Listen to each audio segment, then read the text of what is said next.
Hello class, and welcome to Chapter 2, Lesson 1 of our Intro to Economics. Today we're going to be talking about the three basic questions that every economy must answer. And we'll talk about different types of economic systems and the American economic system. The way a nation determines how to use its resources to satisfy its people's needs and wants is called an economic system. Although nations have different economic systems, each one is faced with answering the same three basic questions. The first question is what to produce. If the government decides to use resources to build new roads, then fewer resources are available to maintain national parks. In an American economy, for example, what to produce is determined by consumer preference. The second question is how it should be produced. How many laborers will be hired? How will skilled laborers or unskilled laborers do the work? Will capital goods be used to manufacture the products, thereby reducing the number of laborers needed? In an American system, how to produce is determined by the producers who are seeking the profits. And the final question is for whom to produce. Who receives the new car? Who benefits from the new city school? Who lives in the new apartment buildings? In the American system, for example, it's determined by purchasing power. Economists have identified four types of economic systems. They differ from one another based on how to answer the three basic questions of what, how, and for whom to produce. The first economic system is called a traditional system. In a traditional economy, economic decisions are based on traditions, customs, and beliefs. Things are done the way they've always been done. If you lived in a traditional economic system, your parents would teach you to perform the same tasks that they learned from their parents. As a male, if your father was a fisherman, you would become a fisherman. The advantage of living in a traditional economy is that you know what's expected of you. In addition, family and community ties are usually very strong. There are also disadvantages, though, like the fact that choices among consumer goods are very rare and change is discouraged. The second type of economy is a command economy. A command economy is also a controlled system like a traditional economy, except that decisions are made typically by one entity, like the government, which controls the factors of production and makes decisions about their use. In a command economy, the government in most cases has full control over the economy. They would choose what is to be produced and how resources are to be used at each stage in production. They also decide how goods and services will be distributed. An advantage of a command economy is that wealth is distributed equally, at least in theory. A disadvantage is that there's a lack of incentive to work hard or show any inventiveness, as well as a lack of consumer choices. Because the government sets workers' salaries, there's no reason to work efficiently. The opposite of a command economy is a market economy, also known as capitalism. In a market economy, individuals drive the economy with little government regulation. A limited government makes it possible for individuals to decide for themselves to answer the three basic questions. Individuals own the factors of production and therefore choose what to produce and how to produce it. Individuals can also choose what to buy with the income they've received from selling their labor and other resources. A market is not necessarily a place, but rather a voluntary exchange of goods and services between buyers and sellers. Prices in a market coordinate the interaction between buyers and sellers. As prices change, they act as signals to everyone within the system as to what should be bought and what should be produced. A high price for a good usually means it's relatively scarce, whereas a low price suggests that it's relatively abundant. A pure market economy doesn't exist. A mixed economy is a combination of both pure market and a command economy, and it's the economic system in the United States.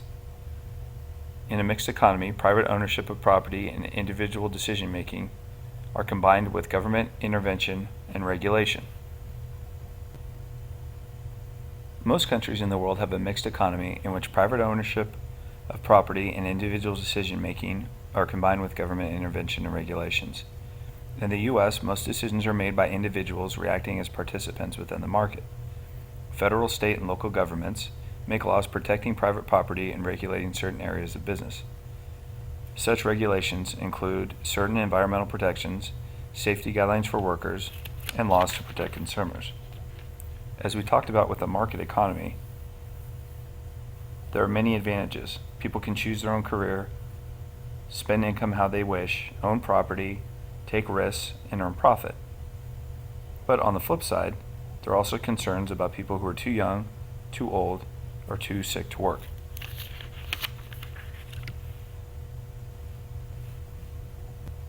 A mixed economy, in theory, is the best combination of both. Our next section deals with the characteristics of an American economy. In his book, An Inquiry into the Nature and Causes of the Wealth of Nations, economist Adam Smith described a system in which government has little to do with the nation's economic activity. Smith's version of an ideal economic system is called capitalism. Pure capitalism has also been called a laissez-faire system, a French term meaning let people do as they choose.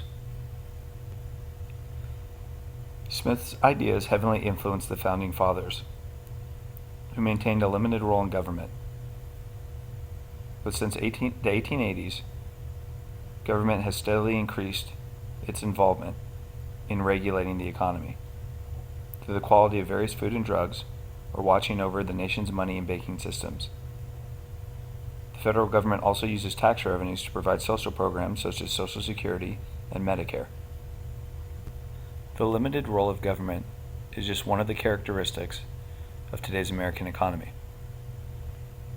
Another is freedom of enterprise. In free enterprise, individuals are free to own and control the factors of production. If you go into business for yourself, you may become rich selling your product.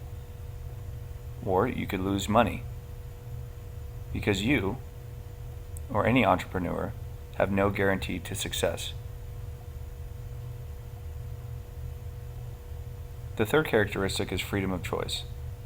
It means that buyers, not sellers, make decisions about what should be produced. The success or failure of a good or service in the marketplace depends on individuals freely choosing what they want to buy. The fourth characteristic is profit incentive. Profit is the amount left after all costs of productions have been paid. The profit incentive motivates entrepreneurs to produce new goods and services.